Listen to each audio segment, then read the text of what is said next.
സ്നേഹമല്ല വീട്ടുകാരോട് കാണിക്കുന്നത്. അതുകൊണ്ട് ഉമ്മയെ ഇഷ്ടപ്പെടുമ്പോ എന്നോട് ഇഷ്ടമില്ലാണ്ടായി പോകോ? അതെങ്ങനെ? ഇത് രണ്ടും രണ്ടാണ്.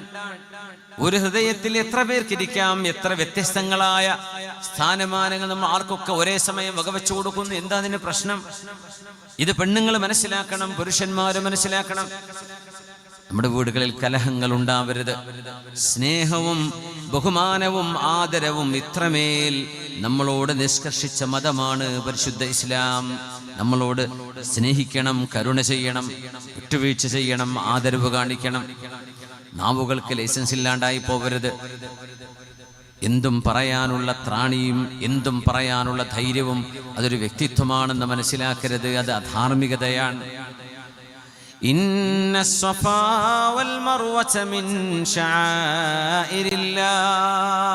ഒരു പച്ചച്ചെടി പോലും കായ്ക്കാത്ത, ഒരു മരം പോലുമില്ലാത്ത, മണ്ണ് പിടിച്ചിട്ടില്ലാത്ത പാറക്കെട്ടുകളായി കിടക്കുന്ന രണ്ട് കുന്നിൻ പുറങ്ങളിൽ ഒരു മാതാവിൻ്റെ, അതും ഒരു പ്രവാചകന്റെ ഉമ്മയായ, ഒരു പ്രവാചകന്റെ ഭാര്യയായ ഹാജർ ബീവി റളിയല്ലാഹു അൻഹയുടെ കാലിന്റെ സ്പർശമേറ്റപ്പോഴേക്കും ആ രണ്ട് കുന്നുകളും അള്ളാഹുവിന്റെ രണ്ട് ദൃഷ്ടാന്തങ്ങളായി മാറി എന്ന് വിശുദ്ധ ഖുർആൻ. فمن حج البيت أو اعتمر فلا جناح عليه أن يطوف بهما. ഉംറ നിർവഹിക്കുന്നവർ, ഹജ്ജ് ചെയ്യുന്നവർ നിർബന്ധമായും സഫയും മറുവയ്ക്കടയിലും നടക്കൽ നിർബന്ധമാണ്. അള്ളാഹു ആരാണെന്ന് പറഞ്ഞു തന്നു കഴിഞ്ഞതിന് ശേഷം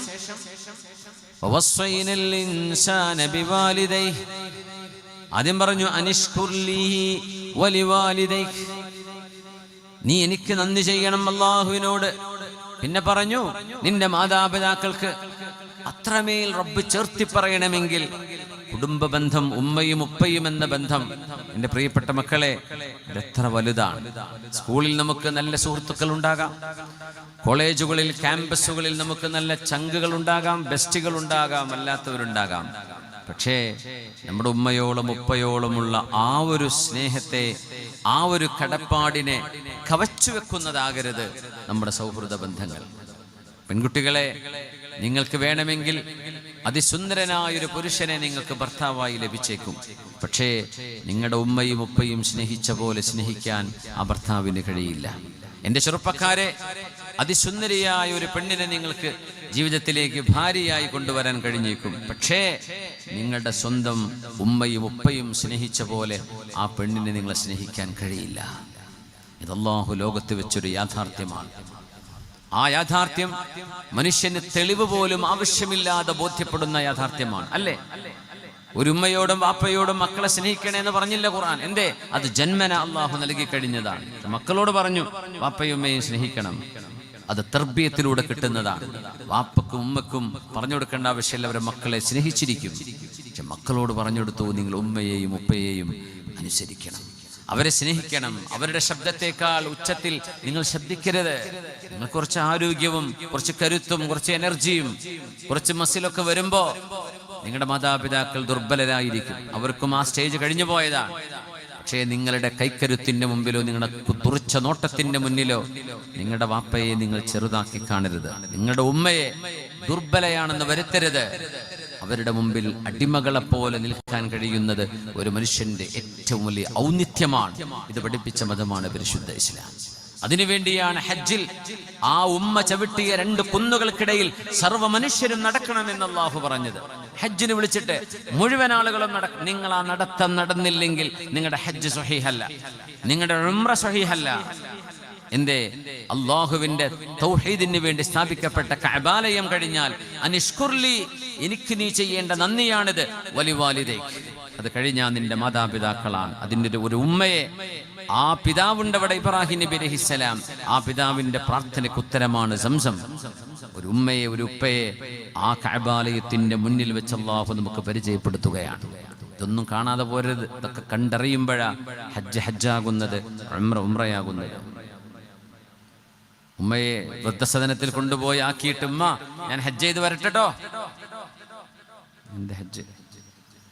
അവൻ എന്തറിഞ്ഞു എന്താണ് ഹജ്ജെന്ന്, സഫയും മറുവയും എന്താണെന്ന് എങ്ങനെ അറിഞ്ഞു? പിതാവിനോട് ദേഷ്യം പിടിച്ചും പിതാവിനോട് മിണ്ടാതായും പിതാവിനോട് ആക്രോശിച്ചും പിതാവിനെ തല്ലിയും പിതാവിനെ മാനം കെടുത്തിയും ഹജ്ജിനും ഉംറക്കും പോകുന്നവരറിയണം, അത് പൊരുത്തപ്പിടിച്ചിട്ട് പോയാൽ മതി, അവരുടെ പൊരുത്തം വാങ്ങിച്ചിട്ട് പോയാൽ മതി. അല്ലെങ്കിൽ അള്ളാഹുവിൻ്റെ റഹ്മത്തിൻ്റെ വാതിലുകൾ അവിടെ തുറക്കപ്പെടുകയില്ല. അള്ളാഹു നമുക്കൊക്കെ മാതാപിതാക്കളുടെ പൊരുത്തം അള്ളാഹു നമുക്ക് നൽകി അനുഗ്രഹിക്കട്ടെ. ആമീൻ യാ റബ്ബൽ ആലമീൻ. വിശുദ്ധമായ ഹജ്ജ് അല്ലാഹു നമ്മളെ സംസ്കരണത്തിന് വിളിക്കുന്ന ഒരു യാത്രയാണ്. വലില്ലാഹി അലന്നാസി ഹജ്ജുൽ ബൈതി മൻ ഇസ്തതാഅ ഇലൈഹി സബീലാ. മനുഷ്യൻ യാത്ര ചെയ്യുന്നവനാണ്, യാത്ര ചെയ്യേണ്ടവനാണ്. ലോകത്തിൻ്റെ ഏത് കോണിൽ നിന്നാണെങ്കിലും ഹജ്ജിന് കഴിവുള്ളവർ വന്നിരിക്കണമെന്നാണ്. മണിക്കൂറുകൾ നീണ്ടു നിൽക്കുന്ന ഫ്ലൈറ്റ് യാത്രകൾ വേണ്ടിവരും അതിന്. ചിലർക്ക് ബൈ റോഡ് വരേണ്ടി വരും. കാൽനടയായി പോരുന്നവരുണ്ടാകാം, കപ്പലുകളിലേറി വരുന്നവരുണ്ടാകാം.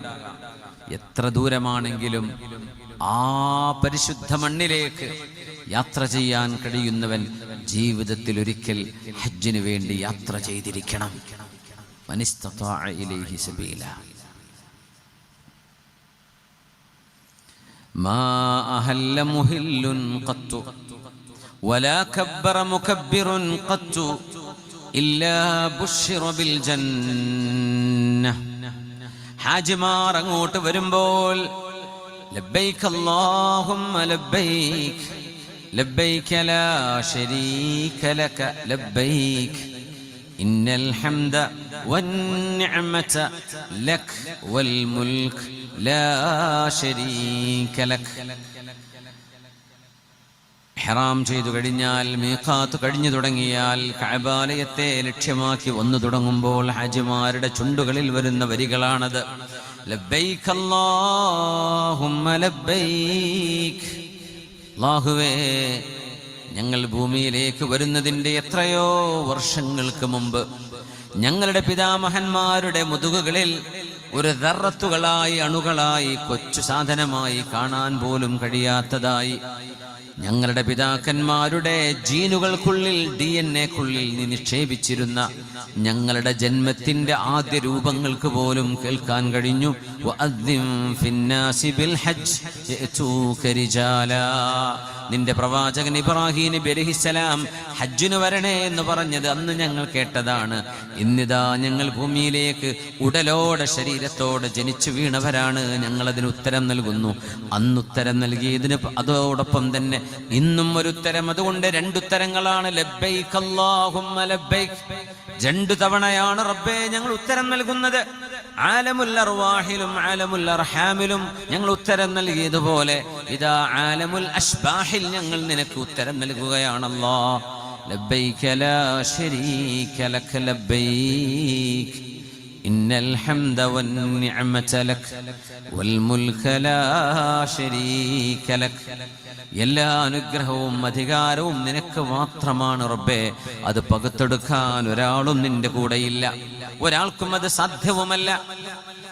എല്ലാം നിനക്ക് നിനക്ക് നിനക്ക് എന്ന് പടച്ച തമ്പുരാന് അങ്ങനെ ലബ്ബൈക്കയും തഹ്ലീലും ചൊല്ലി വരുന്ന മുഴുവൻ ആളുകൾക്കും ഇല്ലാ ബുശ്ശിറ ബിൽ ജന്ന, ലാ ഇലാഹ ഇല്ലല്ലാഹും അല്ലാഹു അക്ബറും ചൊല്ലുന്ന എല്ലാ ഹാജിമാർക്കും സ്വർഗമുണ്ട്, സ്വർഗമുണ്ട് എന്ന് മാലാഖമാർ അവരുടെ കൂടെ വന്ന് പറയുന്നുണ്ട് എന്ന് റസൂലുള്ളാഹി സ്വല്ലല്ലാഹു അലൈഹി വസല്ലം. മാ ഹാദിഹി ഥനിയ്യതു യാ സ്വഹാബ. സ്വഹാബികളെ, ഏതാണ് ഈ കുന്നിൻപുറം എന്ന് മദീനയിൽ നിന്ന് കടന്നു വരുമ്പോ മക്കക്കിടയിലുള്ള ഒരു കുന്നിൻ ചെരുവിനെ നോക്കി നബി തങ്ങൾ പറഞ്ഞു. അവർ പറഞ്ഞു, നബിയേ ഇത് ഥനിയ്യതു കദാ വകദാ. ആ കുന്നിന്റെ പേര് പറഞ്ഞു കൊടുത്തവര് കഅന്നീ ബിയൂനുസ് ഇബ്നു മത്താ.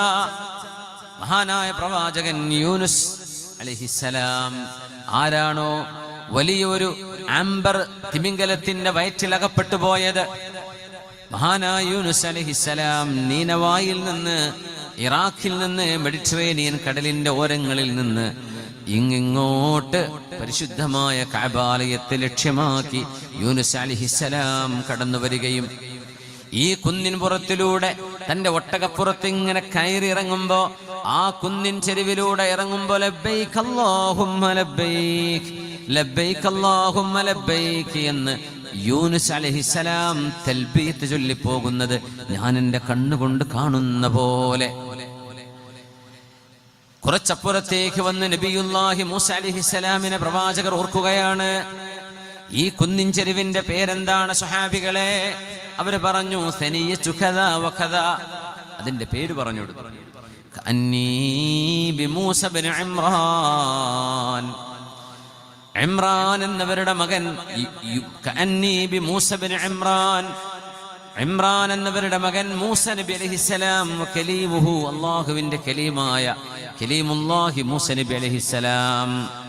ഒരു ഒട്ടകപ്പുറത്ത് ആ ഒട്ടകത്തിന്റെ മൂക്കുകയർ ഈത്തപ്പന ഓലകളുടെ നാരുകളെ കൊണ്ടുണ്ടാക്കിയതായിരുന്നുവെന്നും, ഒരു ചെമന്ന ഒട്ടകപ്പുറത്ത് മഹാനായ മൂസ നബി അലൈഹിസ്സലാം തൽബിയത്ത് ലബ്ബൈക ചൊല്ലിയിട്ട് കണ്ഠമിടറുകയും കരയുകയും ചെയ്ത് കണ്ണുനീർ കണങ്ങളാൽ കൊണ്ട് തൊണ്ട ഇടറിയിട്ട് തൽബിയത്ത് ചൊല്ലിയിട്ട് തക്ബീർ ചൊല്ലിയിട്ട് ഈ കുന്നിൻ ചെരുവുകളിലൂടെ കഅബാലയത്തെ ലക്ഷ്യമാക്കി മൂസ നബി വരുന്നതും ഞാൻ എൻ്റെ കണ്ണുകൊണ്ട് കാണുന്നു എന്ന് 3000 വർഷങ്ങൾക്ക് മുമ്പ് മൂസ നബി അലൈഹിസ്സലാം കടന്നുപോയ ചരിത്രം പ്രവാചകർ തങ്ങൾ ഇന്നലെ നടക്കുന്ന പോലെ സ്വഹാബിമാർക്ക് പറഞ്ഞു കൊടുക്കുന്നു. മാ ഹല്ല മുഹില്ലുൻ ഖത്തു വലാ കബ്ബറ മുകബ്ബിറുൻ ഖത്തു ഇല്ലാ ബുശ്ശിറ ബിൽ ജന്ന. സ്വർഗമുണ്ട്, സ്വർഗം നിങ്ങൾക്ക് അവകാശപ്പെട്ടിരിക്കുന്നുവെന്ന് ആ വിശുദ്ധ ഗേഹത്തിലേക്ക് തക്ബീർ ചൊല്ലി തഹ്ലീൽ ചൊല്ലി പോകുന്ന മുഴുവൻ ആളുകളോടും അല്ലാഹുവിന്റെ മലക്കുകൾ വിളിച്ചു പറയുന്നു അത്രേ എന്ന് റസൂലുള്ളാഹി സ്വല്ലല്ലാഹു അലൈഹി വസല്ലം. നമ്മുടെ ഉമ്മയും ഉപ്പയും കണ്ടുമുട്ടിയ ഒരു വിശുദ്ധമായ ഒരു ഗ്രൗണ്ടാണ്, ഒരു മൈതാനമാണ് അറഫ. അറഫ എന്നത് ഹറമിന്റെ പുറത്താണ്, ഹറമിന്റെ ബൗണ്ടറിക്ക് പുറത്താണ് അറഫയുള്ളത്. അറഫയുടെ ഹുദൂദുകൾ കാണാം, അതിരുകൾ കഴിഞ്ഞാൽ പിന്നെ ഹറമാണ്. പരിശുദ്ധമായ അറഫ ഭൂമിയെ അല്ലാഹുവിന്റെ റസൂല് നമുക്ക് പരിചയപ്പെടുത്തി. ആ വിശുദ്ധമായ അറഫയാണ് ഹജ്ജ് എന്ന് പറയുന്നത്. അൽ ഹജ്ജു അറഫ. മനുഷ്യൻ അറിയുന്നിടത്താണ് ഹജ്ജാകുന്നത്. മനുഷ്യനെ തിരിച്ചറിയുന്നതാണ് ഹജ്ജ്. അറഫയാണ് ഹജ്ജ് എന്ന് പറയുന്ന ഇത്രയെല്ലാം ആശയങ്ങളുണ്ട്. പുരുഷന്മാർ 2 വെള്ള തുണികൾ മാത്രം പുതച്ച്, സ്ത്രീകൾ അവരുടെ മുഖവും മുൻകൈയും മാത്രം പുറത്തു കാണിച്ച്, പുരുഷന്മാർ ചുറ്റിത്തുന്നിയ വസ്ത്രങ്ങളൊന്നുമില്ലാതെ ഒരു മയ്യിത്തിനെ ഏതൊരു വസ്ത്രം കൊണ്ടാണോ കഫൻ ചെയ്യുന്നത് അതുപോലത്തെ 2 വസ്ത്രങ്ങളാണ് ഒരു ഹജ്ജ് ചെയ്യുന്ന ഉംറ ചെയ്യുന്ന മനുഷ്യന്റെ ദേഹത്തുണ്ടാകുന്നത്. വലിയ അത്ഭുതമല്ലേ? തുന്നിയിട്ടില്ലാത്ത, തുന്നി പിടിപ്പിച്ചിട്ടില്ലാത്ത നിവർന്ന വസ്ത്രമാണ് അരമുണ്ടായും മേൽത്തട്ടമായിട്ടും അണിയുന്നത്. ആരാണിതിൽ മുതലാളി? ആരുടേതാണ് ബ്രാൻഡഡ്? ആർക്കും അറിയില്ല. ഇത് അള്ളാഹുവിന്റെ മുമ്പിലേക്ക് വരുമ്പോ മഹ്ശറ എന്തായിരിക്കുമെന്ന് മനുഷ്യന് ഒരു ചെറിയ ബോധം നൽകാൻ അള്ളാഹു സംവിധാനിച്ച ഒരു മിനി മഹ്ശറയാണ് അറഫ എന്ന് പറയുന്നത്. വല്ലാത്ത അത്ഭുതമാണ്.